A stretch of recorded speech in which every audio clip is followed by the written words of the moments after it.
you watch Saturday Night's Main Event? I did not. Okay, I watched the last match, and then I heard Styles and Nakamura was sick though. I heard that was great, so I definitely want to check that out. I was watching UFC. Oh, were you? Yeah. Oh yeah, The first pay-per-view. That dude who fainted at the weigh-in. Yeah, that was crazy. My brother sent me that. I was like, well, he's not. Cameron Smotherman. He passed out. He lost. He didn't get to fight. Yeah, lost his payday. Oh, that would suck. I mean, I guess there are worse ways to lose a payday. Cause what was it that? No, that's arguably the worst. Because what I mean is at least it was like a genuine, like, he just messed up kind of thing. Because you hear about like those guys who are like, they come to the weigh-in and they're like 20 pounds over, and but they still get to fight. Well, yeah, but they get 30% of their purse. Their purse still gets, I don't know. He gets nothing. Yeah, I guess that's fair. But I mean, and he made weight and he passed out. So it's I guess what's the difference though? It's not. So it would be like you did everything right, but your body gave out. Your body just said no. He was 3 steps away from being able to fight. Yeah, they should have they had his crew like, oh man, he doesn't feel very good. We're gonna carry him off stage. But that's like one of the things with weight cutting, right? It's like there's a movie coming out with Orlando Bloom in it called The Cut, and it's about a boxer who he's trying to get like his payday. He's trying to get like a championship fight. He's been a journeyman the whole time, and he needs to make weight. He's got to lose like 26 pounds in like a week. And he hires this guy played by John Turturro who seems very sus, but it looks kind of crazy. Like Bloom definitely got jacked for the role. Yeah. It looked interesting. I'm not sure if it's one I'm going to be like, oh, that's the best movie I've ever seen, but it looks like a boxing movie that isn't about boxing, so it's kind of interesting that way. Yeah, I'm a big fight movie guy. Like I will definitely go see something like that, especially when it goes to like an aspect of weight cut, because that's something so overlooked in any sport. Yeah, exactly. Especially with like mixed martial arts, and boxing, wrestling. I think my brother was telling me how they like have changed a lot of the rules around weight cutting now. Yeah. Like you can't go like to the extremes that they used to go. Because like I remember watching like Conor. When he'd go to like the weigh-in, he just looks completely unhealthy. And then he goes to the fight night and he's like about 30 pounds heavier. Yeah. It's like, what the heck? They still do that. They just don't film it as much as they used to. So they just don't show it. They used to do the ceremonial weigh-ins the same day they did the actual weigh-ins. Yeah. And they'd look like shit. And now they literally have changed it to like the day after so they can rehydrate. Yeah.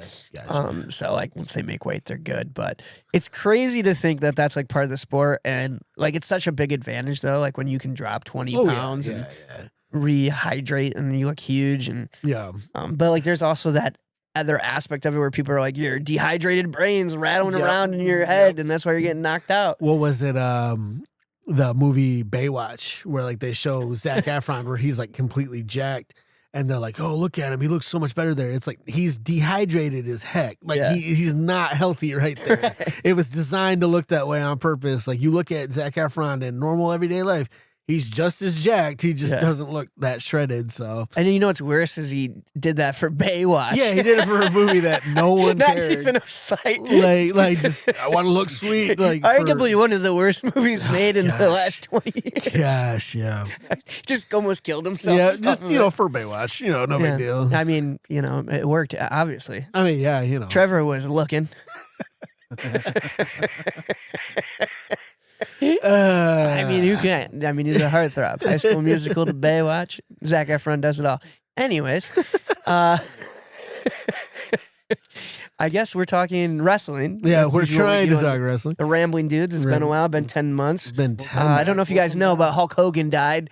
What else have we missed over the last 10 months? I mean, a recap of the last year. Whew, I can't even recap it, man. I haven't been watching on the regular. You crazy? Insert some edit here. Yeah, just put a whole lot of I mean, shoot. Finally got out of the Death Riders era in AEW, so Mox is a face again. Okay. What else? WWE Punk has been back for 2 years now? That's crazy. That's nuts. And then AJ came back. Cena retired. Yeah. Shoot. Who else? Oh, he retired Goldberg too, but no one cares about Goldberg. Yeah, I thought that he had a last match already. Like that, it was weird. He had like That's usually how like wrestling happens. Though. Yeah. But like Ric Flair's had 12 last matches. As far as I'm concerned, Ric Flair retired at WrestleMania 24, and that was it. But he's beat everybody else in life. Who would have thought? The drunkest guy in the room. Well, he's like the Keith Richards of wrestling, man. It's like everybody else is just dead, but no, not him. He's still kicking. What do you guys feel about the John Cena's retirement? I understand the hate it got. I loved it. I had no problem with it. I was a little surprised when the tap out happened, only to find out, like Gunther said, he wasn't supposed to tap there. And oh, really? Yeah, like Gunther said in an interview, I think it was either with Van Vliet or Sapp. He said, I had him and he was supposed to rally back out. Yeah. And then we were going to do this thing, and then I was going to put him in a chokehold again. He said, next thing I know, he's hitting my shoulder, hitting my arm, and he goes, you can see it on the tape. I asked the ref, like, did he tap? Like, what happened? Yeah. And he said that was just John going out how John wanted to go out. So, yeah, I think it was a good move too, just based on the heat that Gunther has. I mean, as a heel, he's the best heel in the business right now. Nuclear heat. Yeah. Just hearing the crowd reactions, I think it was well done in that aspect. Don't really like the booking over the last year he had. The random heel turn, which we were excited about, didn't turn into anything. I blame The Rock for that. Yeah, and like Travis Scott not being present, but being present at Mania, taking 20 years to get to the ring, and then getting beat up by Cody. Yeah, that was so stupid. Yeah, I feel as though like that was like the biggest thing out of the year where people were like, oh, he turned heel, but he didn't do anything with it. And then it was like just wasted airtime of him walking out and not saying anything. It was very WCW of them to do it just to do it. Yeah. And not as much as they want to say, oh, we had a plan. It was very apparent very quickly that the wheels fell off because you had The Rock leave. Travis Scott shows up occasionally. And I'm sorry, Travis Scott, as much heat as he generates just by being Travis Scott, that does not warrant him being included as much as he was. I never understood why they brought him. It was just like a celebrity, right? Yeah. It's like headlines. They're chasing headlines in this age, and that's a headline. Travis Scott slaps Cody Rhodes in the face. John Cena turns heel. Bursts his eardrum. Yeah. Yeah. Now he's in the Odyssey. You see that? Wait, who's in the Odyssey? Travis Scott. Travis Scott's in the Odyssey is who? I don't know, but he was there. I saw the headline. I think that's real. He's Odysseus' little brother. No, I appreciated the match. I don't know. I was gonna watch regardless because I'd watched John since he debuted in WWE. Right. There was really no question. I remember a friend of mine asked me, she's like, "Are you guys gonna watch Cena's last match?" I'm like, "Oh yeah, that's hands down. Like, can't miss that." And then I appreciated everything he did. I really struggled with. I understood why Triple H went out there, but John Cena was not your NXT boy. Right. John Cena was one of your opponents for years. You going out there and hugging him and then laughing when the crowd is booing you out of the building, which I get it. That's a natural reaction. The crowd's going complete crap on your stuff. It felt kind of self-serving in a way. And I don't think Triple H is the guy that back in the day would do that. I really struggled with the fact that he was out there and he's just like absorbing all of that. It's like, let the crowd was unhappy regardless. Crowd was going to be unhappy either way. If John won or lost. I feel like it probably in the moment would have been like, oh, John won his last match. That's great. But then the tail of the tape later would be like, oh, John he went over in his last match. He did business the right way. He tapped out to Gunther, made Gunther the biggest freaking heel right now. Yeah. It was the right call. You were never going to be, no one was going to be 100% happy. So no chance returning the Rumble then. He said once he's done, but I just feel like it's weird you went on a Saturday night main event as opposed to like WrestleMania. Well, I think it was a timing because he did announce before that he was going to be, last year's was the last WrestleMania. It's just crazy to me though.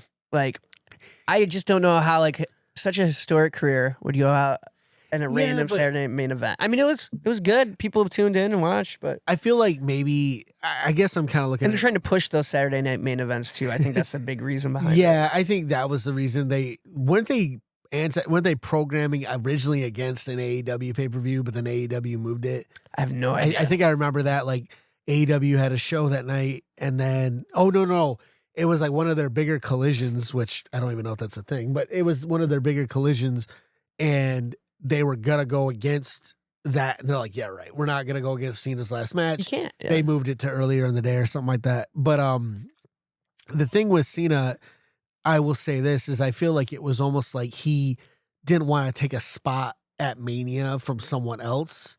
Because, I mean, it worked for when Flair lost to Triple H, to HBK, or when Michaels went out against Taker. There was no better arena for that. Yeah. And I feel like with Cena, as good as Cena has always been, it kind of almost speaks to his character, the fact that he could go anywhere and retire and people would watch it. I mean, people tuned in. Yeah. You know, I would argue it's probably one of the best Saturday night's main events, yeah, attendance wise and, you know, watching wise, you know, viewer wise, probably was pretty huge. Yeah. But I think in a weird way, it almost kind of works because you will forever you always associate WrestleMania with like big wins, big losses. Taker finally losing the streak, Shawn Michaels going out, Ric Flair going out, Eddie Guerrero and, you know, unfortunately Benoit hugging in the ring at the end of 20.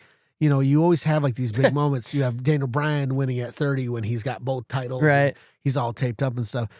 In a weird way, having Cena go out at Saturday night's main event almost makes it stand alone. It's like you have all these Mania moments. That's not a Mania moment. That's a John Cena moment at Saturday night's main event almost. Yeah, so. I you know, just with a 2-day WrestleMania, I'm sure they could have found time for John Cena. Absolutely. Oh, absolutely. And I think too, like maybe that Saturday night main event's like, oh, John Cena's going out on a regular scheduled program, which is what he did for years, is just show up every week.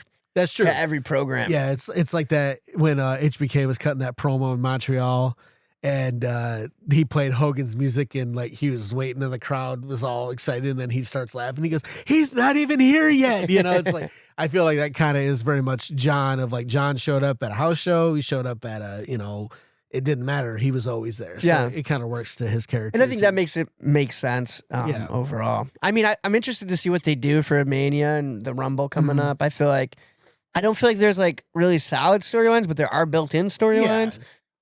The Drew Cody, I mean, that's kind of random dropping, but like I think that's setting up like Punk Cody and a possible Cody heel turn. Yeah, I think it'll set up Cody doing the heel thing, or maybe if not total heel, at least a little bit of a tweener act. Because I mean, he can do the full heel act. He's shown that 1,000 times over. I don't know. I know with Cody especially, it's like what's best for business, whatever needs to be done, we'll do it. I mean, this is a guy who he suggested dropping it to Drew before that. He was like, oh, let's just drop it now. You know, let's get this going. Let's do it this way. And that's cool and everything. The problem is, does this mean Cody wins the Rumble now? Like, to go back? Yeah. Like, I don't need to see that. I love Cody. I'm a big Cody fan, but it just like, I don't need to see him win the Rumble again. Who do you want to see win the Rumble? I thought I was trying to think about that actually today because I knew we were doing this, and I was trying to think about that. Who? A good question. Oh, good question. Yeah. Thought you were giving me a name. No. I honestly, that's the sad part. I really don't know. I mean, Braun Breaker. That's what I was thinking. Braun Breaker. I mean, but doesn't he already have a title shot at Punk? I don't know what happened in Saturday Night Main Event. That was a number one contender match. Oh yeah, he didn't win that. His shot was at Raw. Yeah. That's the first. Raw and now he's suspended indefinitely for. It was a great match though. Yeah. Oh yeah, it was. I watched it. Yeah, I watched. That's the last Raw I watched. The last Raw I watched was Punk versus Balor in North. Nice, yeah. That was a good one. That was a great match. I'm a big Finn Balor fan. I'm obviously a CM Punk fan. You know, that was a dream match for me. Yeah. I was like, oh, I'm watching this. And it was great. It was fantastic. I would have liked to have seen Balor win, but I also understand they're not going to do two massive title changes going into Mania, you know, at the last second. I mean, Well, I also feel like it's out of nowhere. I know it was Northern Ireland pop. That's what they were going for. It was. But he's been out of the picture for so long, which is crazy, but because he's so talented. Yeah. And he's kind of just done this Judgment Day group, and he hasn't really, out of all the people in the Judgment Day, Finn is the only one that did not get those shots that everyone else got. You got Liv, Dom you got especially. Damien. Yep. You got everyone. Rhea, who was already big going in, but then continued that like top tier run. I feel like with Finn, I've always been bitter that after he won the Universal title, first champion ever, never got a rematch when he came back. Never got another shot at it. He had to sell out. He had to, look up at the lights when he lost to Roman as the demon version of himself. It just all these like weird Vince things. Like I'm still mad that Vince had him lose to Edge at Mania. Right. It's like if anybody needed the win that night, it was not Edge. And no disrespect. Then he was to gone Edge. a couple months later. Yeah, he was gone. And now he's in AEW doing stuff with Christian somewhat. I full disclosure, I haven't been watching really all that regularly just because it's been tough. I mean, it's a lot. It's a lot of content. Yeah. No, but I think like looking at the Rumble, I mean, you look at a guy like Finn, potential, but like I think someone from the Vision has to come out on top, like in the Final Four at least. Yeah, I think it's Braun. Give him a good showing for sure. I don't think like Logan Paul, Austin Theory is going to be in there. Austin Theory might be a dark horse in there though. He will be just to like, I feel like make people either annoyed or nervous. Yeah. It's like, I was just reading this article. It was like top people who had no business being in the Rumble or whatever, or something like that. And it was when Santino Marella was against Rusev, and for like half a minute, everybody was like, is Santino Marella about to win this thing? I would love that. He did the Cobra on Rusev, and it's like, I remember being hyped for it. I'm like, oh man, just do it. I don't care. Yeah. Like, let's just go. And I don't want it to be like that because I feel like you can only push your audience so far. And WWE for the last couple of years has done a really good job of not doing that. Yeah. But now they've kind of gotten into this weird, almost too predictable. Yeah, this pseudo Vince vibe of like, well, this is what we're doing, whether you like it or not. So suck it up. And that's what got him in trouble with Daniel Bryan before he, ascended to the Yes Movement and everything like that. If I had to pick who I would book to win the Rumble, I'd pick Finn. Like just to mix it up, have him be like, you know what? I almost had you on Raw. Let's do it again, but we're doing it at Mania this time. I'm not saying he will win. I'm not even saying he'll be in the top 5. I think that if you want it, I always felt bad for Jey Uso when Jey Uso won because I was really happy. I was really excited. I remember watching the match and I was so mad that John was about to win just because it felt predictable. Yeah. It really was not a dig at John. I've dug at John in the past. I was always a big John Cena fan. And then when he got kind of that pseudo, I'm the greatest dude you'll ever meet, but his character was written as like a jerk. Like when he challenged Rey Mysterio 2 hours after winning the title, it's like, that's not a John Cena thing to do. I was really grateful when Jay won. I was like, okay, that's cool. And then I just felt like they kind of let him almost show his nervousness about being in that spot too much. I just know who's going to win it now. Nuclear. You got to go Gunther.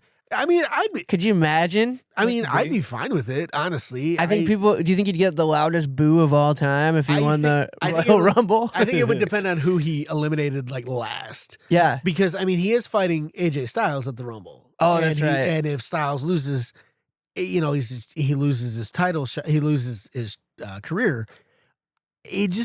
And like, that's another thing. Like, I really don't want them to retire AJ this quickly, but that's up to AJ. I mean, like the rumor is like he wants to do like a run in TNA before he retires, like officially. But like, I don't know how true that is. I mean, I can speculate all day. I wouldn't mind if Gunther wins. I'd be like, okay. It'd be crazy though. Like he ends AJ's career and then he goes and wins the Rumble. Like I could do this all day. It's so much heat on him. People would hate it. Yep. I guess we should do a top 5 because there's a lot of people that there's a lot could win it. See, that's the thing about Rumble season that I've always liked is like, even except for like obviously extreme occasions, like R-Truth is never going into the Rumble and winning it. That's never gonna happen. It'd be cool if they booked like a crazy person to win it though, like someone you didn't expect. Because I feel like Penta.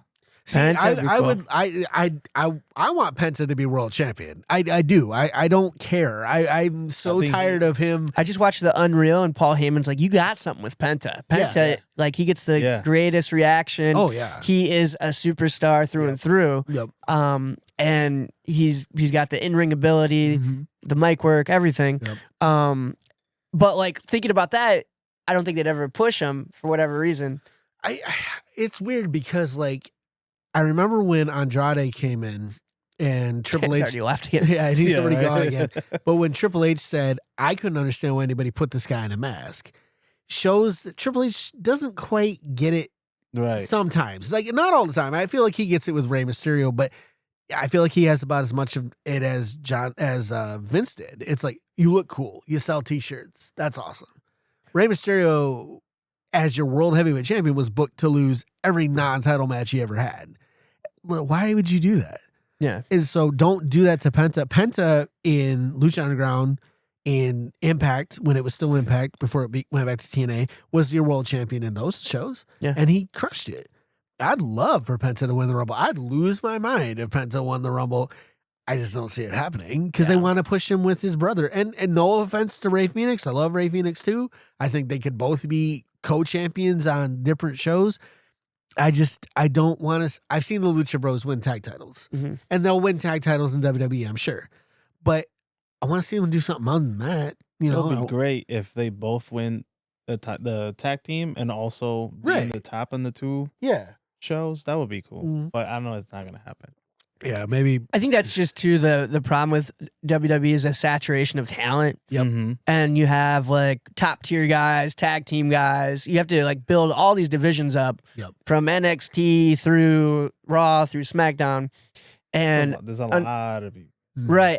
And I think it's a good thing that they don't have as many championships as other promotions who have 10 different championships. Like you look at Mercedes Moné, who had 12 belts at one time. 13, I think, by the time she started losing them. Which is insane, right? It's nuts. I mean, I think that's a good thing where it's limited, but also too, I feel like Triple H is very much in the business realm as opposed to the booking realm, where it's like, well, who's going to move merch, who's going to draw headlines, as opposed to who's going to be the best storyline. It's very much like it's one of those, it's kind of like what I think Bischoff used to say, you serve different masters in that position of head booker. Yeah. You have your corporate sponsors, you have investors, you have the fans. So he goes, you can't make everybody happy.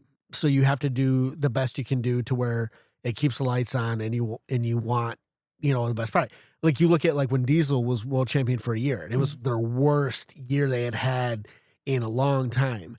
It's like you can have a great champion and still not do gangbusters. Shawn Michaels, as great as he was, did not move the amount of money that they got later with Austin. I mean, but Austin was a 1 in a million talent too. It's two different sides of the same coin.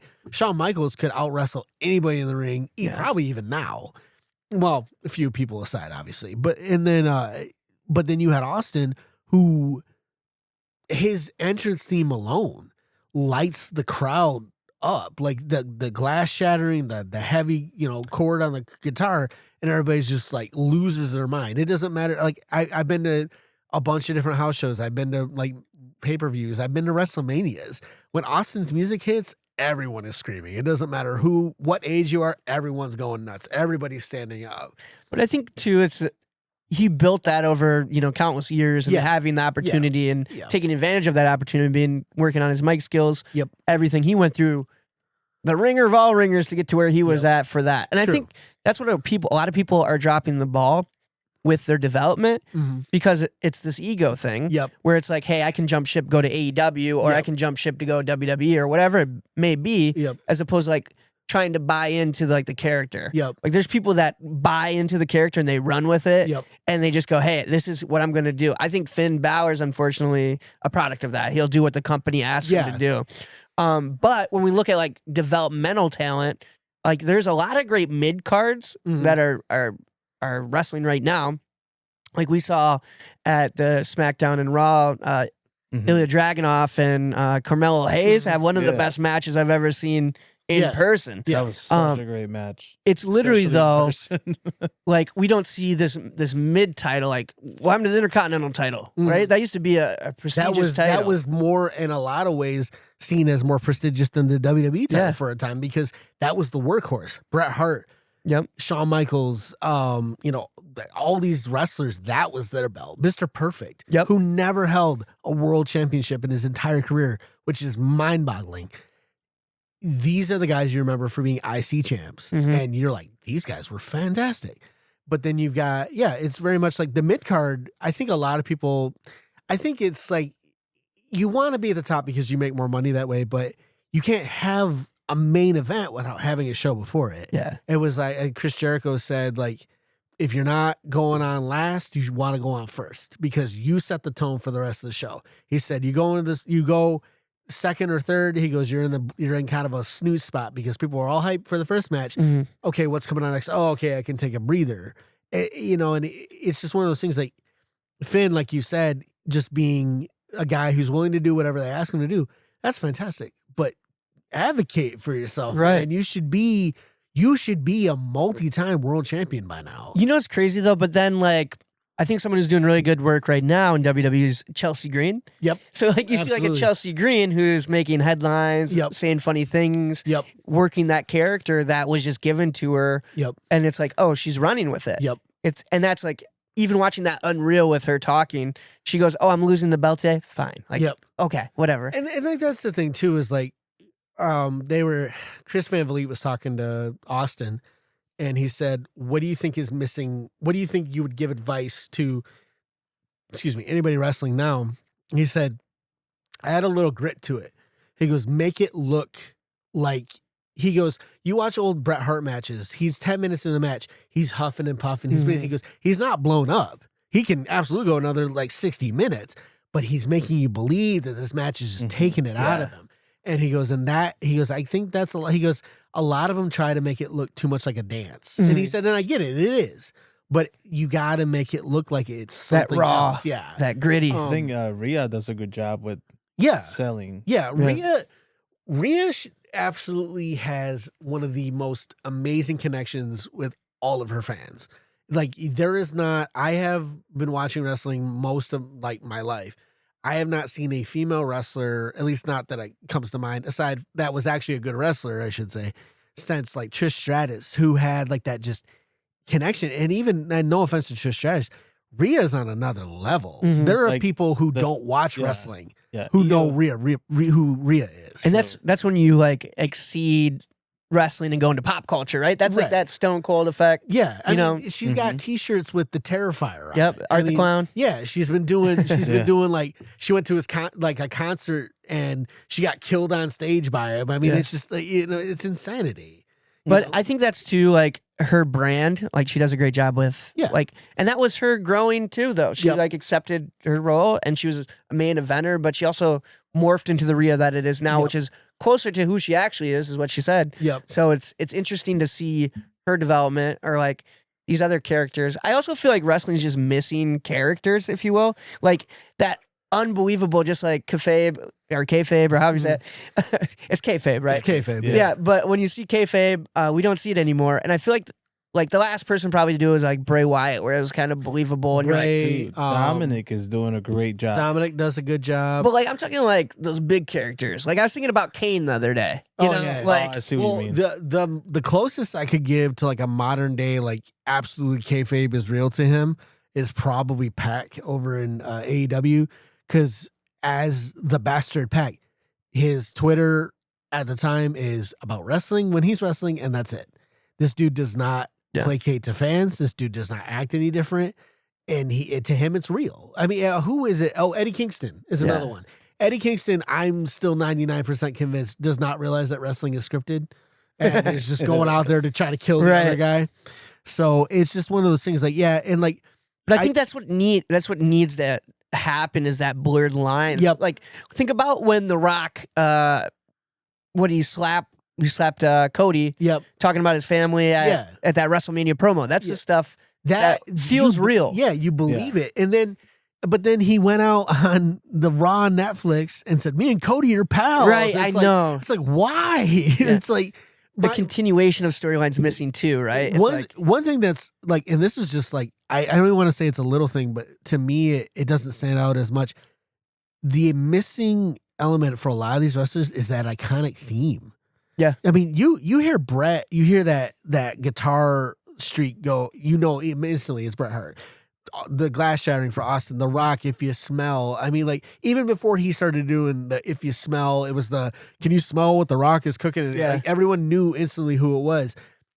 I can't tell you, I can name you maybe 3 theme songs off the top of my head that I know who it is when it starts. Rhea, because This Is My Brutality is shouted. Penta, just because I'm obsessed. And, Finn, when he does the old entrance with like the old NXT entrance, that's it. I know Seth Rollins because of that annoying song. I'm sorry, I'm not Seth Mark in any way, but it's just like, yeah, like, but even that, it's like, but when you watch like Rumbles where they play music and everybody's like, who is that? You have to like look for who it is. You have no clue. Back in the day, you could play it and be like, oh, I know who's coming next. I think that's hard too, just because they have been changing. Like, I thought the CFOs did a really good job, like creating those and like NXT, and then they changed music producers. And now they're just trying to copy old themes, to recreate them to get the branding rights for them. Because when Jim Johnson left, they had, I don't remember who it was, did it for a while, and then the group they have right now, their contract's almost up, and a lot of people are just waiting, like, come on, man, get out of here. Because they had a good run with like themes when it was like Bobby Roode in NXT, Finn, Becky's, Bailey's, like everyone was like fantastic coming out of NXT because of that group, and then they switched, and none of them were the same. But like, tell me Bobby Roode's Glorious isn't one of the greatest entrances of all time. Free Beer and Hot Wings, the Grand Rapids radio guys, when he wins at Dumber Than the Show trivia, that's what he plays. I love that. Glorious comes on. I'm like, I know that song, but it's just little things have kind of gone away because I feel like everybody wants to be that main eventer. It's like you have to build up to that. And that's like going back to that point. It's like, there's no, like, the mid cards are there, but it doesn't feel like anyone's has like a legitimate run or hold on to it. Or it almost like feels like the mid card has almost become an afterthought even for the wrestlers. Yeah. Like, oh, I'm on the mid card, I don't matter as much. Just like, no. And granted, in some WWE wrestlers' defense, and you get over on the mid card, you got screwed over anyway. Zack Ryder was a prime example of that. He got over on the internet. Yeah. And then he got over, they buried him with John Cena and Kane. Yeah. It's like, why did you punish this guy for getting over? Like, Jericho said back in WCW, he goes, they used to punish you for getting over. You finally got over, they'd put the screws to you. He goes, I never understood that. But I actually just watched a clip too, and I was thinking about, just how the card was built back in the day. But it was the Hardcore Championship, and they had DDP, and I might have been actually a WCW Championship, but they had DDP and Raven on air on TRL. And he hits it with the stop sign. Yeah. I just saw. Yeah, it was Raven. Yeah, he attacked him. Yeah, but like stuff like that, it's like people like knew who those people were, and like I guess people were just more involved in wrestling back then. Oh yeah, maybe there's just too much wrestling where people can't keep up anymore. I think that's part of it. Is like there's too much. That's why John Cena was such an outlier for so many years. Is like everyone knew who John Cena was. Even people who didn't watch wrestling knew who John Cena was. He was that generation's Hulk Hogan. Yeah. And, in a lot of ways, good and bad, in that same breath. But it's like, you don't really have, they try so hard for the casual fan that they sometimes forget. It's that weird line to walk again because, like, AEW, I felt for a long time, AEW did the people who tune in every week. You got rewarded for watching the show longer. But you lose a lot of the casual fans because the casual fans are going to turn on and be like, I don't even know what the heck's going on. Yeah. And they're going to change the channel. They're going to go to, WWE or whatever. And that's why the black and gold era of NXT was so crazy. Because I was watching that. I quit watching Raw and SmackDown. And I was watching American Alphas. I was watching Finn. I was watching Samoa Joe. A guy who I had seen wrestle for years. reborn basically in NXT, and I was more interested in that. I didn't care about what was going on in main roster, and like now it's like with WWE, I couldn't tell you half of who has what. I know CM Punk's world champ. I know Drew McIntyre's WWE champ.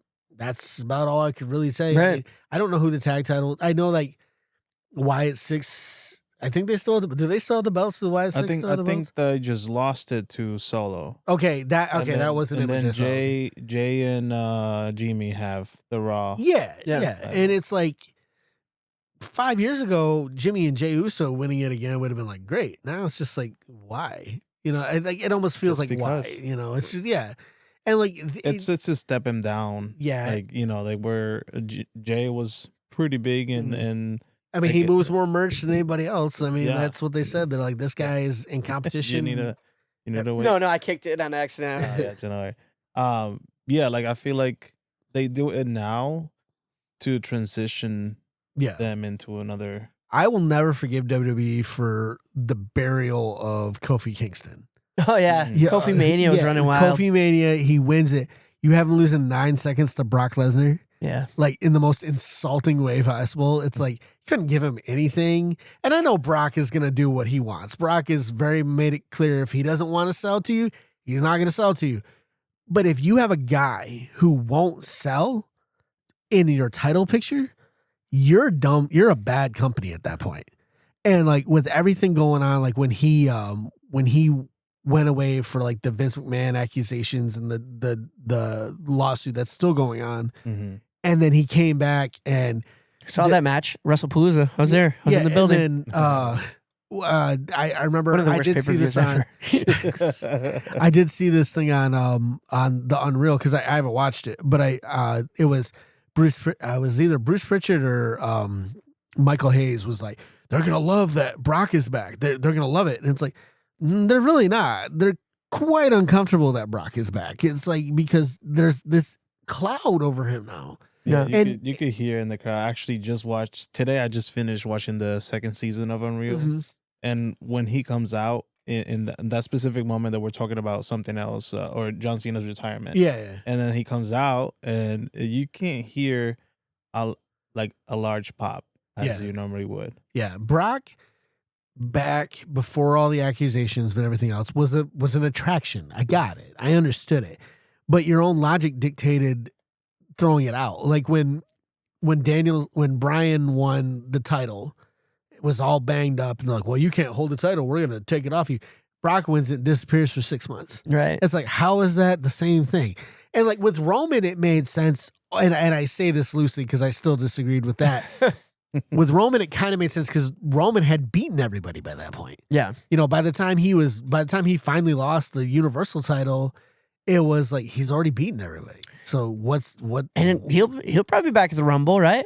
I think that's another one that he'll play in the Rumble. But he's another one that he doesn't need. The thing with the Rumble wins will always be for me.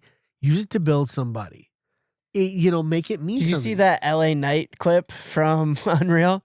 Oh, where they messed up the Money in the Bank spot, and Triple H is like hounding him, and he's like sitting there like, I'm not surprised that he's gone for now. Yeah.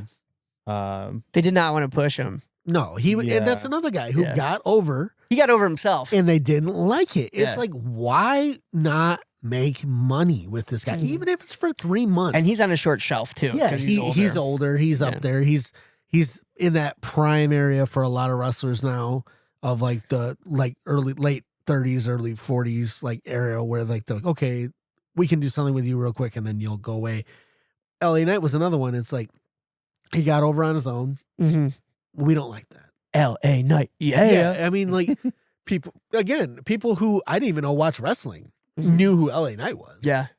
I was like, how the heck do you know who LA Knight is? Oh, I watched him on SmackDown. I'm like, who are you? Like, how do you know this guy? But he has a connection with the audience, right? Yeah. It's he's a talker. He's an old school throwback wrestler. Yep. He's not the guy who's doing all the crazy jumps and tricks or hitting the craziest moves. He goes in there and puts in the hard work every single time, but he kills it on the mic. Yep. And I feel like that's kind of becoming a lost art form now. It is. Yeah. I mean, there's always going to be those people who need a manager. That's just a rule of wrestling. There's always going to be that person who it's better than to have a manager. But think of how many people had managers who still could talk. Yeah. Mr. Perfect had Bobby Heenan, who is one of the best promos, period. And you still had Mr. Perfect talking too. Yeah. I mean, Paul Heyman, kudos to Braun Breaker. Because Braun Breaker, I thought when he went up against Punk on the mic, I was like, Punk's going to destroy him. Did good. I thought so too. And he held his own. And I was like, okay. I'm like, he's got it. You can see Punk smiling. Yeah. And how cool was that drone shot? Did you see the drone shot they did? In that match? That one or they followed him from the ramp. Or when he did the spear. That spear was nasty. Sick. Yeah. But I mean, like, sorry, go ahead. No, but that's like he has that star potential for sure. Just like the lineage, but also like he feels like his own character. He doesn't feel like Scott Steiner. Yeah, that's the thing too. That's the thing I'll give Braun. You close your eyes and you can hear it. Oh, 100%. Yeah, crazy. Over and like look at how that dude hits the ropes when he runs them. I mean, he's moving the damn ring. Yeah, but that's that effort, that grit. That's like. People don't do that, and like the dance coordination. Yeah, they're afraid to get messy. Yep. And I think you're absolutely right. Like Braun is not afraid to get messy. He's gonna put it all out there. If he misses, he misses. If he hits, he hits. Yeah. Like I've seen him fly out of the ring, and you're like, oh, is he okay? Yeah. I mean, he does it all. When he does that, when he does those spears, and that's the thing about Braun's spears that I really like. Is it looks like it hurts the other guy, but you don't know if he's gonna be okay. It's right. like bro, car crash. Yeah, like you need to slow down. I was watching. All right, so like I said, I haven't been watching on the regular lately. It's been too much content. It's been too much to watch. I threw on AEW from a couple weeks ago, and I watched MJF versus Bandito. And Bandito is another guy who's kind of gotten over organically with the United States audience. He's got the he's got the longer bandit mask style and everything like that, and he's freaking just a powerhouse while still being tiny as a Mexican wrestler. He wrestled MJF, and as much as I will always say this, my barometer for MJF is always my wife. My wife does not watch wrestling on the regular at all. She is very much like, take it or leave it. If you're watching it, cool. If not, I might go do something else, whatever. When MJF comes on, she goes out of her way to talk crap about him, to boo him, to talk trash. It's like, this is a guy who takes non-wrestling fans and drives them up the wall. Yeah. But the thing is, I remember watching this match, and I'm like, as much as I can't stand MJF's character sometimes, and I'm not supposed to like him. When he was wrestling Bandito, he made Bandito look like a superstar. Yeah. And Bandito was already established, but it's like, you believed every minute that at the end of the day, if MJF didn't pull something out of his butt, Bandito was going to walk out with the title. And they sold that match on him working the shoulder for the Salt of the Earth armbar. And Bandito hit his finisher, went for the pin. MJF got out of it, threw that on, and won the match. Basically, skin of his teeth. And then he even said at the match, he goes, one day you'll be world champion in AEW, and that's why I got to do this. And he attacked him after their match. But it's just one of those things like and MJF is one of those rare, honestly, full package wrestlers. Yeah. Like, even at such a young age, the dude can talk, he can wrestle, you believe it. And yeah, he's gonna have misses. Everybody has misses. Oh yeah. I mean, Chris Jericho, for the last year of his career before he finally went away for a while, people were chanting, "Please retire." Yeah. So I mean, it's just like, you're gonna Speaking have of those Jericho. misses. You think Rumble? I think he'll be. Yeah, I think he'll be. There's back. some talk. I would like to see him go out in WWE. I appreciate everything he's done, like overseas and what he did for AEW and everything. Right. But if we get a Y2J, one last run, yeah. I mean, I'm cool with like the retirement tours that John Cena's kind of invented. Like, if it's going to be his last one, and I think Chris would be the kind of the same, where it's like, well, I've done everything. Yeah, have him lose to like Kevin Owens or something, or kind of bring that full, Where has Kevin Owens? Yeah, been? that's well, he's got that neck issue. Oh, does he? Yeah, he messed up his neck. And Triple H, who loves Kevin Owens, has openly said like, we're making him go slow because we don't want him to come back too early and get hurt again. Yeah. So he's unfortunately been out and stuff. That was a cool thing in the Cody Rhodes interview with Finn, where he said, when I met Kevin, we couldn't be more opposite. He goes, he's one of my best friends. That's awesome. And just to he said when Cody actually said, he goes, actually I have a text from him. He wanted me to ask you this question, and it was just kind of funny that way. But Yeah, I wish Kevin Owens. I hope if he's better by then, I hope he comes back. That'd be great. Yeah. I miss seeing KO on screen. You know, like he's one of those characters who, when he debuted in NXT and immediately powerbombed Sami Zayn on the ring apron, I'm like, holy crap, who is this guy? And then I knew he was Kevin Steen. And then when he went up to the main roster and he was still NXT champion, and he started a feud with like 13 dudes, it was like, yeah, like that's how you do it right there.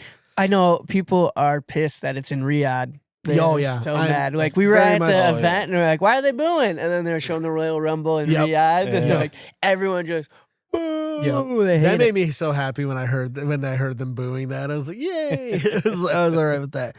I understand money wise because TKO is greedy. TKO is crazy greedy. I mean, the fact that their own CEO went out and was like, well, Vince was always very much about families seeing a show, but we want to squeeze every dime. It's like, bro, read the room, when man. Vince McMahon's doing a better job, you get concerned. When Vince, I never thought I'd hear that. I heard that line, and I was like, "What?" Yeah, Vince McMahon thinks about the families when Vince, as he's showing him cheat on his wife, repeatedly. When Vince is more concerned about the fans than you are, there's a problem. And this is a guy who made kind of a living out of doing whatever he wanted. But it's true, and everybody pointed out, they were saying like, and Vince became a billionaire that way. Mm-hmm. It's like, so you guys don't need to do this. 30 billionaires. Yeah, you're already. I think they just pay too much, and they're like trying to make their money back. No, they got nothing but surplus. Like literally, when you look at TKO Group and you're looking at WWE contracts and UFC contracts, just what they pay their employees comparative to what they're making from like streaming contract deals, events from the revenue there.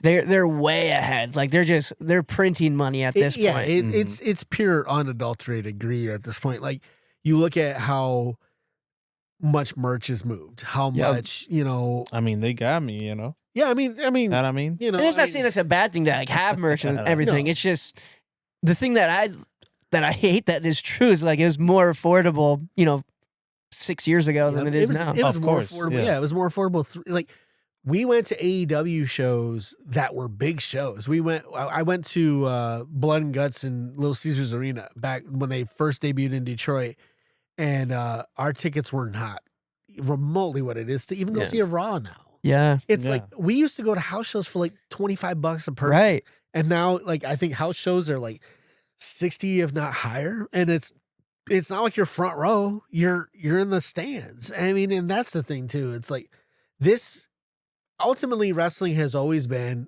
it started off in the carnivals. To see it be this multi-billion-dollar business is beautiful. But when you start taking that and you make it all about greed and the money you're making, you lose track of this was a sideshow for years. This was a reason to watch something while you were at a carnival or while you were at a circus or whatever. I mean, you see all these indie wrestlers who are busting their butts in bingo halls and parking lots and in like 100-degree weather. I had a friend, she was wrestling last summer. It was like one of the hottest days of the year. She goes, oh yeah, we're going to be out, here. And I'm like, I'm not, and I'm a wrestling man. I'm not going to that. Yeah. I'm not going to sit outside and, swelter in the heat, like I think I'll stay home, it's just, but then you got the fact that they're like you were saying, they're printing their own money at this point, and they're still like, well, we could get more. It's like, wow. Like, so when you have no one filling your arenas anymore, which unfortunately will, and I don't even mean to say it like that. It's one of those things like back when we as fans hated how they were treating Daniel Bryan. Well, how do you get them to change it? You stop watching. You're not going to though. You're going to keep watching every week because it might change, and I feel like that's where a lot of people, they're going to start to feel the squeeze in like a couple of years, I think, just because people don't make enough. Well, I think too, though, you go back to the streaming contracts, you go to the merch. I don't think they'll ever be in a position where it's like, even if they don't sell out the stadium, like even like you look at AEW's like landscape right now, not selling out stadiums necessarily, but they have a great contract with HBO, which is going to be bought out by Netflix, which will be interesting to see that rivalry because I think that'll make it real when they're on the same platform. And I think that'll be the first time we'll actually see like an actual like wrestling wars again when they're literally on the same contract. Yeah, because like my understanding is with HBO Max is they're going to keep it going, So AEW is gonna stay on that. Yeah. So they're not gonna both be on Netflix or anything. But yeah, you're right. I mean, it would be interesting to see what would happen if you go Raw, Netflix versus Dynamite and HBO Max. Because Right. I mean, of the two shows, It's good for both, like for the company. Yeah, It's like- it's great. you get for more both of eyes them. on their product. I mean, I'm sure there's live sports entertainment, like what they're working on. Just watched a guy climb a skyscraper on Netflix yesterday. Right. Yeah, I heard about that. I love live TV though. Like this new generation of kids, they don't really experience live TV. Like Raw's always been live, but like thinking, that next step they're taking, even with like production value, taking more risks, and that live sports on the streaming services, like any type of wrestling show is going to do well. On that, in that venue, in that capacity, and it's going to open it up to a lot more younger generation, which is who you ideally want, right? I mean, because they're going to stick around the longest. You have to have new fans. You can't just depend on. You can't have it be a bunch of like senior citizens in your on your screen anymore. Like it's still me, it's still real to me. Damn it, you can't.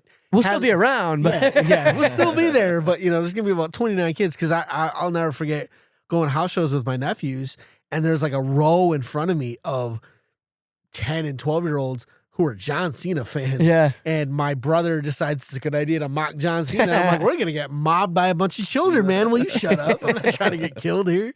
But yeah, I think that's important though, is like, how do you develop that brand identity with the younger generation?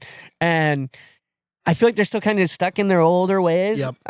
You have a lot of guys who are knowledgeable of the business, but don't quite grasp what it needs to be now. Yeah. You got, I mean, the fact that Bruce Pritchard and Michael Hayes and all these guys, like the reason why Dusty was such an exception is because Dusty knew what needed to come next. Yeah. Dusty embraced whatever you were bringing to him and wanted you to make it better.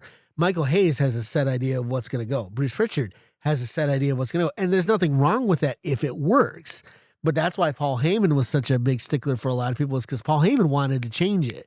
And they're like, well, we don't do that around here. And it's like, well, you should. And then like now, like with AEW doing different stuff. I mean, I would argue in a different time frame, Timeless Toni Storm in WWE would have done well. Yeah. But they didn't have her. She was in AEW, making one of the best freaking storylines with Mariah May and everything like that. That was so great. Harley Cameron running around with her puppet on her hand, just doing craziness. You know, that stuff is what makes wrestling so great. Yeah, it makes it fun. It's very much live action theater that is different every week, and it's always so fun, you know? I just feel like because they're so monetized with the production of the show, they're missing out on a lot of like avenues where they could create content that tell the story in a more kind of realistic backstage way. Like, could you imagine like cutting promos on like TikTok and then having like a run in, like a backstage brawl, someone filming it, someone in the Judgment Day. I don't know, something like that. Where it like feels where they're like, oh, they're beating them up on TikTok. Yeah, you know? like TikTok Live, you know. They kind of went that route when they had Cody or Kevin Owens beat Cody backstage. Yeah. So people thought they were actually fighting for you because there was no cameras around. Yeah, it was like a security camera or something. Yeah, no, they were hoping a fan actually caught it. Yeah. And they did, and that actually did well. Yeah. But like, I think that's the thing that goes back to this greed point, right? It's if the wrestler puts it out on their TikTok, it's monetized. They get the views. That's the money in their pocket, not into the corporation's pocket. They might have something involved with their contracts. Where they have don't forget when they have to share them. But like that'd be cool storytelling piece, right? Like think about like one of the famous, who threw the title in the river. Stone Cold did that. No, Rock did that to Austin. Yeah, right. Or was it the other way around? Something. It was them too. I think it was The Rock. Rock threw the skull belt into the river after he threw Austin into the river. And then you had Lita threw the title into the Long Island Sound after Edge won the title off Cena. Yeah. So, I mean, there's been a couple instances. Well, like, I think about that in like a modern day age, right? Like, it'd be so easy to film something like that and like then run it. Like, people would see it before the show happened or whatever, but then they could like replay it and be like, this happened. It's one of those things too, like with wrestling, like to get back to like when they were doing streaming and stuff, don't forget, I mean, a lot of those guys were doing better on streaming than they were in their own company. And then WWE was like, well, we own part of that, or we can't do it anymore. So a lot of them were like, I guess I just don't do it anymore. AJ Styles, Adam Cole, Cesaro before he was Claudio. I mean, and like all these guys, like they just stopped doing it and they put a kibosh on it because, like you said, they can't monetize it that way. And I feel like that was, what was it? Tony Khan went like the week after, he said, FYI, if you have a streaming channel in AEW, it's your streaming channel, you know, just like, just little things like that. Like there's no harm in letting them do their own thing. And I get it. For WWE, that feels like what has always worked. You control everything they do. You decide what they can and can't post on like social media, and it works. You control the narrative in a lot of ways.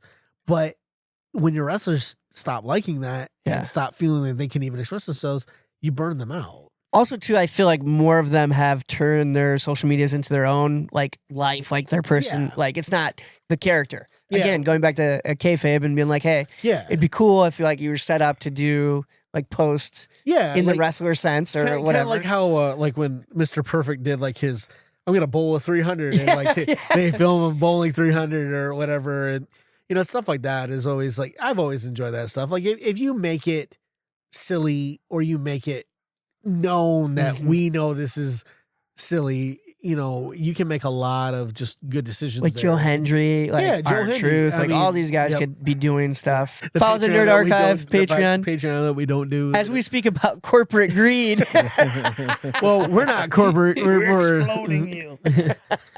Just crazy though. But like production, that'd be so cool if they did more stuff with like where people are at. Yeah. Like just fun stuff. Like even like just like have a wrestler. What was it? It's like a promotion for your show. Yeah, remember there was an old video back when John Mayer was starting to really blow up, where he dressed up in like a teddy bear. Yeah, and he'd walk around and she goes, "What's your favorite John Mayer song?" And they'd say, he's like, "Lame." Oh, that sucks too. You know, he just was screwing with fans and stuff.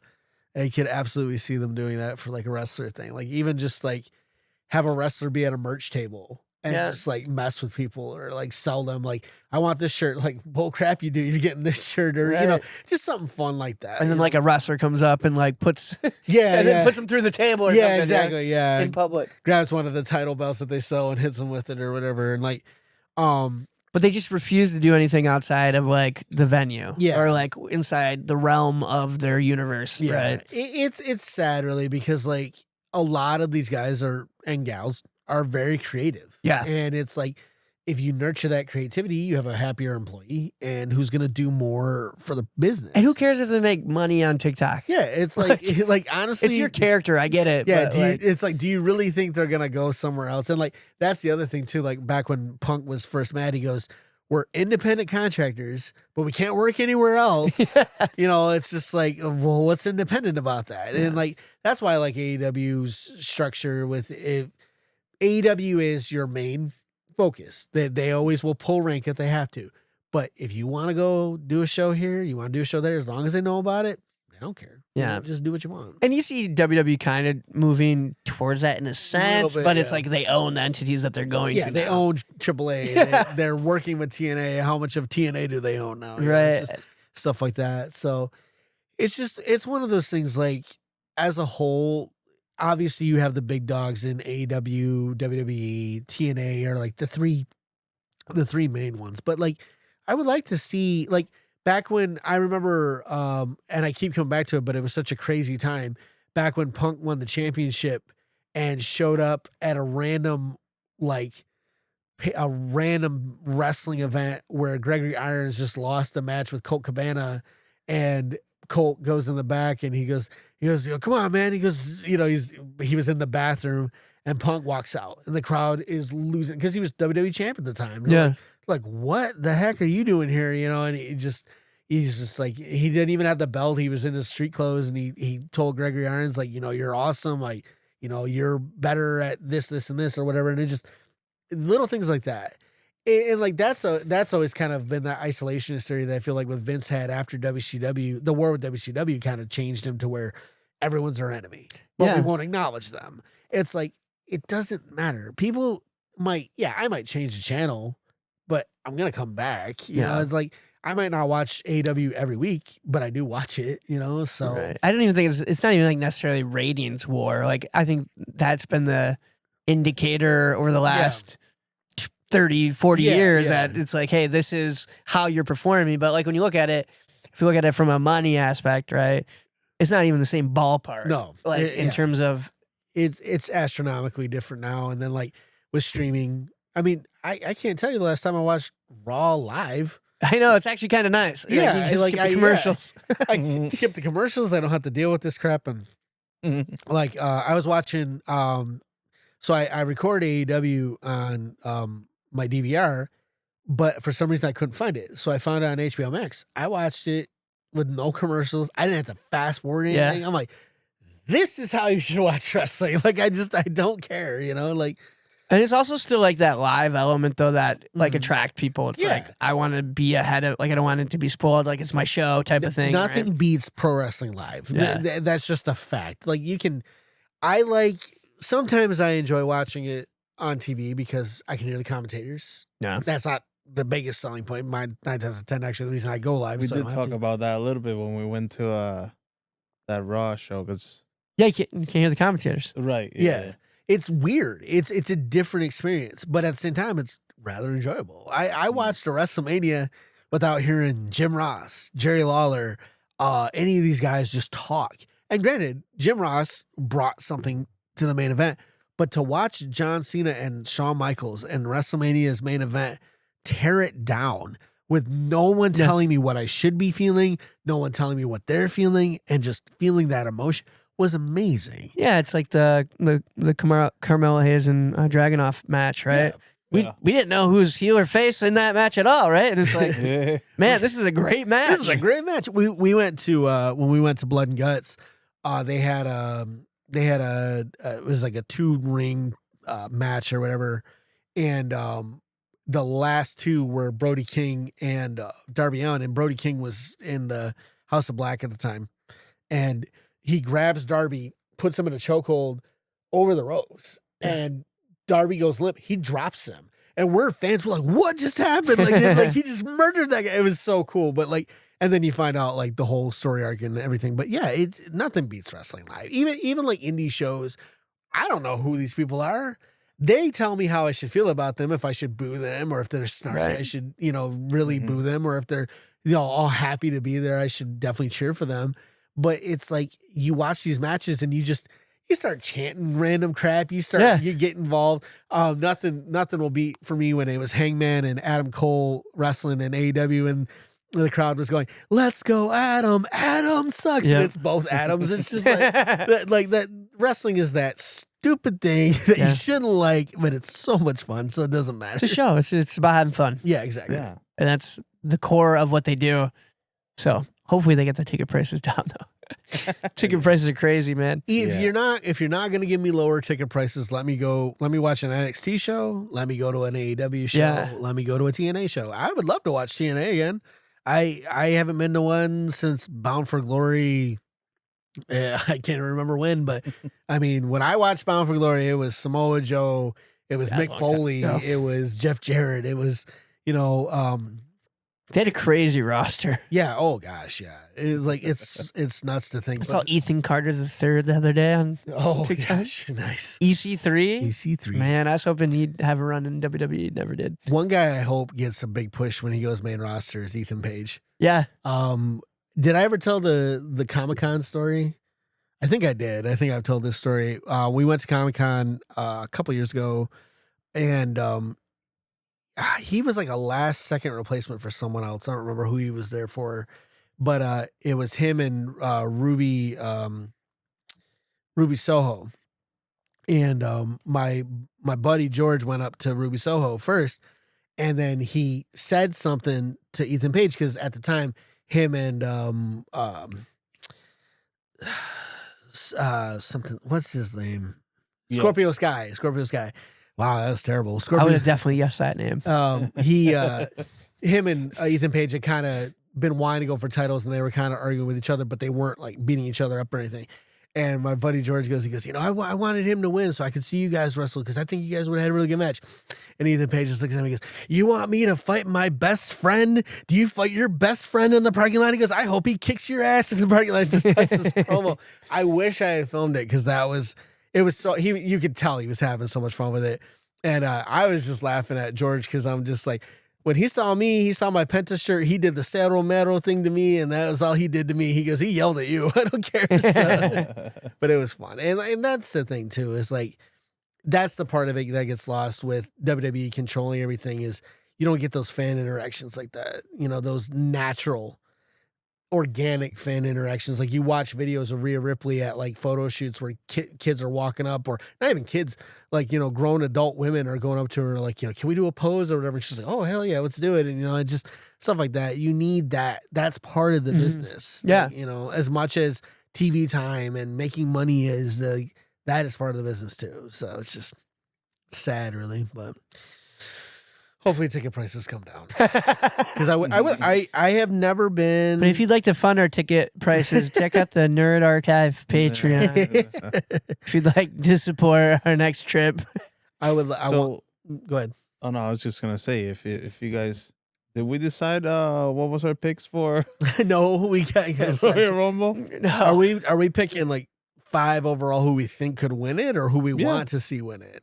Because I could do 5 who I want to see win it right now, but who I think is going to win it. Yeah, you can have it whatever you want. Come up with the rambling, or the dudes, right? Not guys, or the rambling dudes. It's dudes, right? Yeah, are we? It's rambling dudes. Which one are we? This is so long. We're not the rambling guys. No, not You'll forget. The rambling dudes. We need to go for rebranding too. I think we don't even know our name. You don't even know who we are anymore. It's been 10 months. Amnesia. I would say, as far as like who I'd want to see win, if I had to pick fantasy wins, it would be Finn, Penta, Rey Mysterio. Honestly, just to have him win it one more time, booyaka. Go to the championship. Have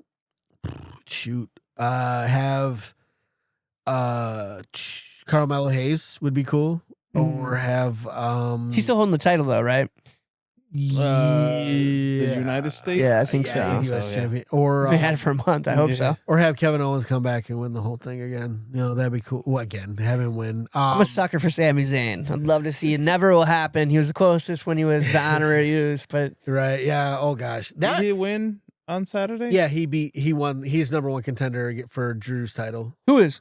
Sammy. He won? Yeah. Oh, right. Let's go. Yeah. He's number 1. That's my guy. I love Sami Zayn. I'm a sucker for Sami Zayn. Gotcha. He's such a good wrestler. I have nothing but respect for Sammy. I admit my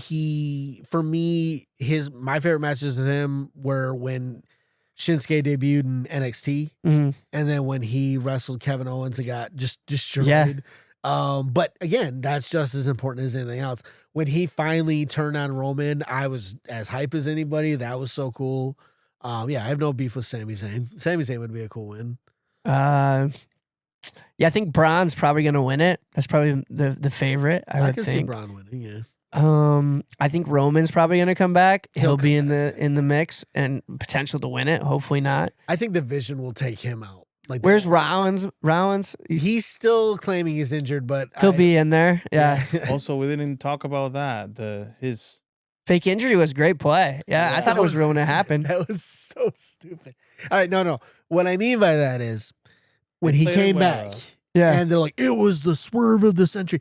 It was not. Everyone knew it was happening. Everyone knew it was with the moment. I didn't know he was going to cash in though that day. I figured when he turned around, I was like, he's gonna. But the moments leading to that, everybody thought.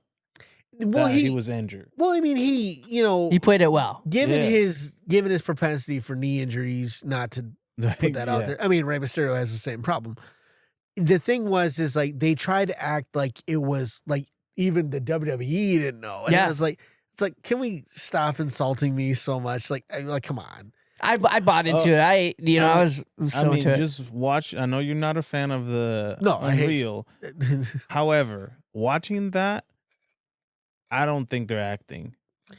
See, I struggle with the Unreal stuff because not all of them. Not I'm saying like that specific moment when they're explaining what they did with that, and Becky Lynch saying, "I'm finally, I'll have to lie." Yeah. Like, yeah, I mean, and those are moments where we see kind of that real like blurring, repeat. right? Yeah, but his own daughter exposed him on Instagram when she was running around with like his crutches or something, like, "Daddy's chasing me," and he was fine. Yeah. I understood why they built it that way, and I'm fine with them continuing the story. But to insinuate that the fans had no clue at all, and I'm not saying there weren't fans who didn't buy into it. I'm not. Yeah, I bought into it. Yeah, I'm not trying to insult you. You're insulting my intelligence. I could do that a lot easier. No, no, but like it was just one of those things. Like there was a lot of we already knew. So they were trying to sell it in the same vein as when he did the heist of the century, and the swerve. They're not the same level to me. Because I guess cash-ins have already happened, right? Nobody's got the money in the bank, right? Right? Yeah, because no, he already cashed in. Yeah. Cash-ins are not. They're gone. So there's nothing like. So that. the Rumble winner for sure will be at WrestleMania. Yep. I'm curious without any hiccups. I'm curious what'll happen though, because like. Is Punk gonna carry it to Mania? I feel like Punk's gonna carry the title of Mania, so he gets that moment too. But if it's against Braun, I don't see Braun not walking out World Heavyweight Champion. I mean, that's just as much as a mark for Punk as I am, and I would love for him to defend the title at Mania. The only thing is, it throws like a wrench in their vision plan, because like who's the leader of the it kind of makes this group not make any sense, where Braun should be like a separate entity from the group. Because literally they just keep adding people. Like, I think Seth's still in it. You got no. They kicked him out. Remember when they beat the brakes off of him? After he lost the title, and then they put Logan Paul and Austin Theory in it. Yeah. Oh gosh. But it's just like weird. They're trying to create like they know they have gold with factions. Yep. In the last couple of years with like the Bloodline, which is like a 101 faction that you'll never see again. Yeah, that was like that 2.0 one is which is not even what they call it now. What is it now? It's like Solo and the Boys. The Solo Boys. Solo Boys. Yeah, Bloodline. I will admit, Bloodline was definitely one of those like 1 in a million situations. You'll never see something like that, at least not for a while, because that was at a time when there was a lot of factions. Judgment Day. Yep. Frick. What else? There was a lot of others. I love how I say there's a lot. There's a lot. There's two. Name two.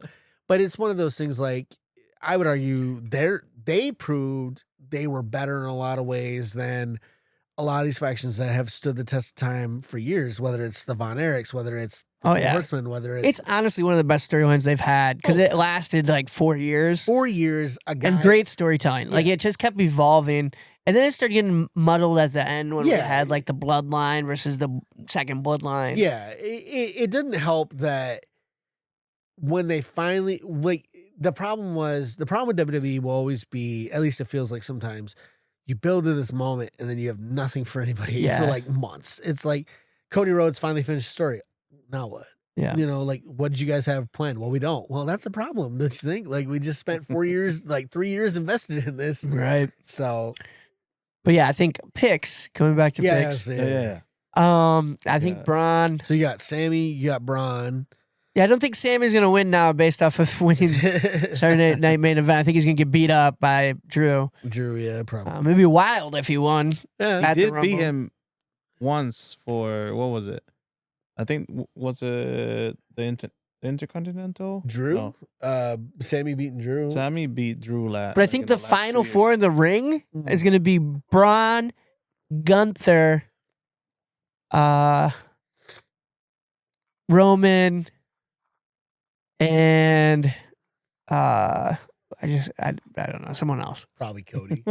Yeah, Cody. That's it. That's what I was gonna say. Yeah. Cody, five, Braun, Roman, and Gunther are gonna be the last ones in the ring. I think that's like the final four. That's like the hottest storylines that could happen. As long as Logan Paul is not in the final four, I'm okay.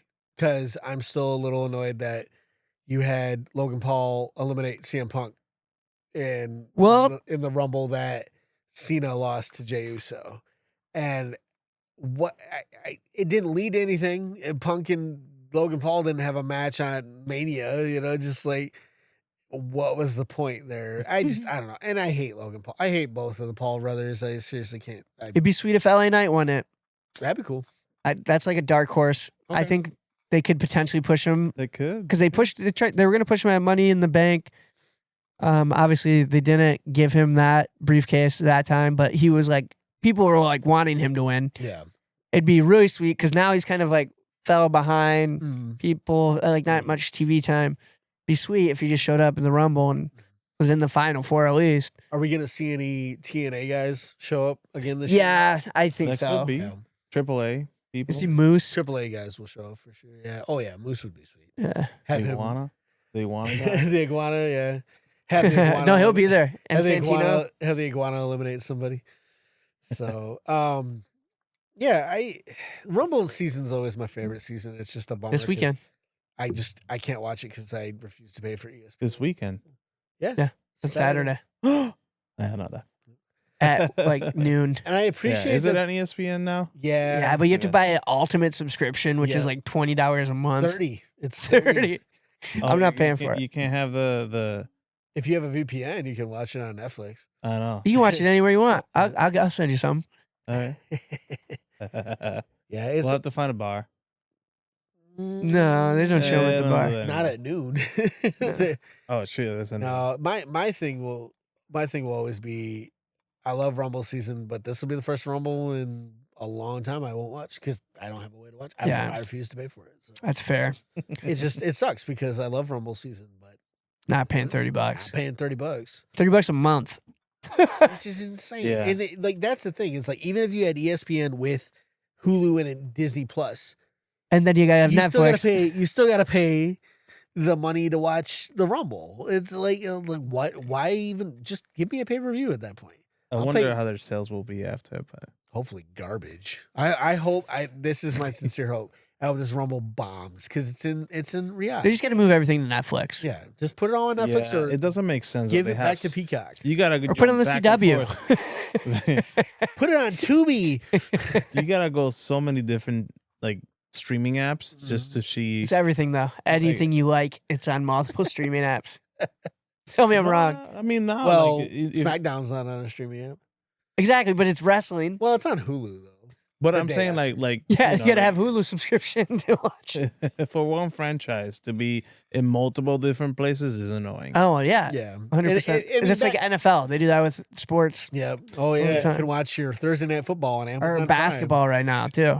Yeah. You see, that's the thing is like it makes it. I already hard to paid for watch. the local one, and then they don't show the national games on the local TV when they play national, so I gotta. YouTube TV has been a blessing for like all the Lions games because I've been able to watch them no matter where I'm at. Like I can just watch them. Like doesn't matter if I'm at my in-laws. Doesn't matter. Cable's if I'm- coming back. Doesn't matter if I'm at my mom's or like my brother's. My brother like will like, hey, what's your YouTube TV? Log in and I'll log in for him. And, like, let's watch the Lions game. So it's just like, and like hockey is like the only thing that like is Yeah. in one spot. It's like Mm. you can buy the NHL package. You don't have to buy the NHL package. And that's getting me annoyed. I mean, women's hockey is on YouTube. Yeah, I watch women's hockey on YouTube. It's fun. It's entertaining. They're awesome. They're really good. I was bummed because they came to Detroit. I wasn't able to go, no, and I wanted to go. And like the Shores, you guys, I don't know if you guys watch Shoresy on. You probably don't. Shoresy. Yeah, Yeah. I've watched Letterkenny, Okay, so I know of Shoresy. all right, so he's got a new Shores- show, or he's yeah. had a couple seasons. Yeah, it's like 5th season's coming out pretty soon. They do the Shoresy Classic in certain hockey towns in the United States where it's Shoresy cast versus like the alums. Oh, nice. And they did it in Detroit. It was Shoresy's team versus the alum of the Red Wings, and like Darren McCarty and one of the gyms gets in a fight every year. It's really fun. So No, that sounds like a good time. yeah, it's a good time for sure. Love hockey. Hockey's great. Not a fan of the goon as much. I love the Goon. You love the goon. You Yeah, I his like ice skates and his the hockey stick? vulgarity. No, not the movie Goon. Oh, The wrestler, the Goon, back in the day, back in the 90s, who he had like ice skate wrestling. Oh boots no, and I was stuff. thinking talking about the movie. No, that's a good. See, movie. you got it too deep of a cut there. I don't know the Goon. I know too much. I'm sorry.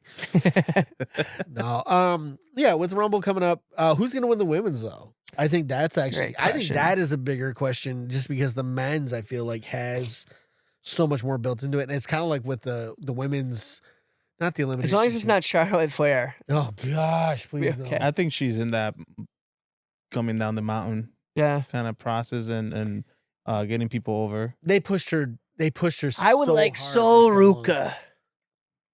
I really like Sol Ruka. I think Okay. she's great. I don't really know because like I feel like Rhea. Io Sky, I think she's won too much stuff. Yeah, I mean, but they could do it again. She's a great wrestler. That could set up a breakup between her and Rhea too. Yeah. So I don't know though. Like, who are the women's champions right now? I feel bad for asking that. Jade Cardo. Okay, Cargo? Jade.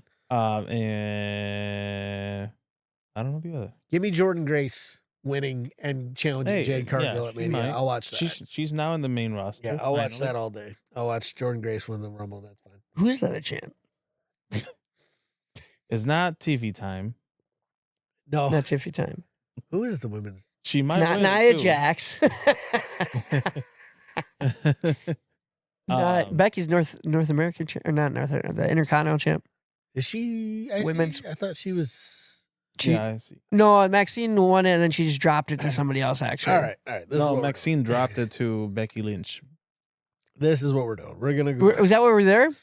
No, that was. No, they were cutting a promo and they did the same thing. I could have sworn she just dropped it to somebody else though.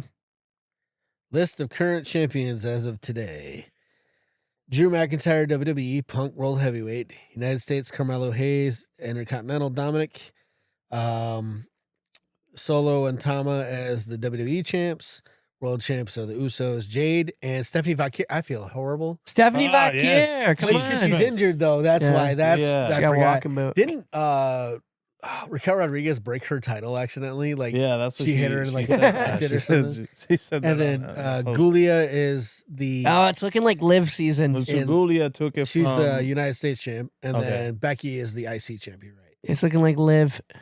I can see Morgan. Liv- Roxanne is actually very good. Yeah, I can see Liv Morgan winning it. Actually, yeah. I say Liv. Or, They'll be turned. I- They'll turn on each other. Oh, This will be where they breaks up. But that means they won't win it unless they have them at the end. But they'll probably turn in the middle of the match. Would be my guess. I could see them getting rid of at least a couple.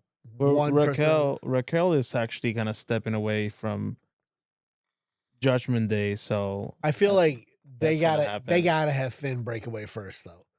Finn needs to break away. Yeah, first. Judgment Day's got to be over. I think. Because when he fought Punk, he kept looking to the back, like, "Where's the Judgment Day?" And Yeah. then they didn't show up at all. So I feel like he's kind of breaking away. And they had already said that he was rumored to be getting a push this year because he was supposed to get one last year, but that didn't work out. and then he wants another run as the demonio, or is it demonio or demon? Demon. He said he'd bring it back if it made sense because like He 'cause wants to though. Like Yeah, in the 'cause interview, he did said it say- got muddled when they like made it like I couldn't win without it, and he goes, I didn't like that, Yeah, and he goes, I kind of was like, let's not do this anymore. So Mm. cracked his head open in the Yeah. Hell in the Cell. I have that T-shirt, Staples. Finn 14 Staples. But yeah, I don't know. It's gonna be interesting. I think that's sadly indicative of WWE's booking right now that we didn't know who the two women's champions were. Well, I should know back here. Well, I think I it's feel like- because we I don't feel like, watch and it that's the as- thing is, I feel like I should know that too. And I was like, oh yeah, but she is hurt, and that's my excuse. That'll be my. I that'll feel like none of the champions. I like that they're starting to have championship matches again on weekly television and number one contender matches. I do enjoy that because Yep. I feel like that's something that's been missing. that's been missing for a long But like time. seeing titles change hand on regular TV, fantastic. It's one of those things like, They hadn't done that in like 5 years. I feel like. yeah. The fact that Like Drew even got the title in a yeah, non pay per view. yeah. I mean, the fact that I'm fine with them doing that. That's fine. Like I remember when, I remember the biggest change they had in a while, and that was years ago, was when Finn lost to Samoa Joe on a non-televised NXT. Yeah. It was like, what did you guys just do? So that was really funny, but that was really cool. But I just feel like with WWE, I appreciate the idea of having all these championships because you want people to shine. But if no one's really shining enough, you've got to consolidate some stuff. Like the men have 2 separate tag titles. Women only have one, mainly because there are no women tag teams right now. They got rid of the Iconics and everybody else. But it's like, I don't care about the women's IC title. I don't care about the women's United States Championship. Make them one belt. Make me care about that person. Yeah. WWE and World Heavyweight title, I kind of understand. Because has Dom even put the IC title on the line? Not a while. At least with the women's, though, you have one in one show and one on the other. Yeah, they keep it pretty. Like back when they did the draft, back when the Undisputed title was the only title, I remember that was interesting because that champion could be on either show, and his contender could be on either show. Yeah. And then when Brock went exclusively to SmackDown, they're like, "Oh, Raw has a World Heavyweight title. Here you go, Triple H." And more so now, the branding's crazy because they're on different platforms. Yeah. So it's like those networks are expecting those people more so than ever, which I kind of like not knowing who's going to be on what or what matches they're going to have. Well, like Fox, I remember they had said kind of complained back when certain things weren't exclusive. Yeah. And they're like, you guys need to stop doing that. Like, we ain't paid for this. This is who we want. Yep. Do it. And then I remember when Punk was under negotiations, Fox offered to pay the difference. That's crazy. Because they're like, we want Punk, because they loved him on their talk sports show. Yeah. And they're like, we'll fund the difference. We'll pay for his contract. And they're like, no, we don't. Vince didn't want him back, so he went to AEW. And then punched Jack Perry in the face and called it a day. But anyway. And got his payday. Yeah, he got his payday. Also got, and we had Ace Steel bite Kenny Omega. So, I mean, like, oh, crazy times. Talk about something that AEW had to recover from, man. That brawl out, that was all you could hear about for 3 years, man. That was fantastic. So, yeah, with Rumble coming up, I think I'm curious to see who wins. Unfortunately, I won't be watching. Me either. Well, I'll probably find it. I'll find it. Yeah, I mean, that's fair. On the interwebs. The internet. But free. yeah, so I think. Well, Yachty, we named our picks. Who you got, man? Yachty, send us home with your picks. Yeah, who you got? I think that Going Damian Priest, Bad Bunny. who should be in the last few, Penta for sure.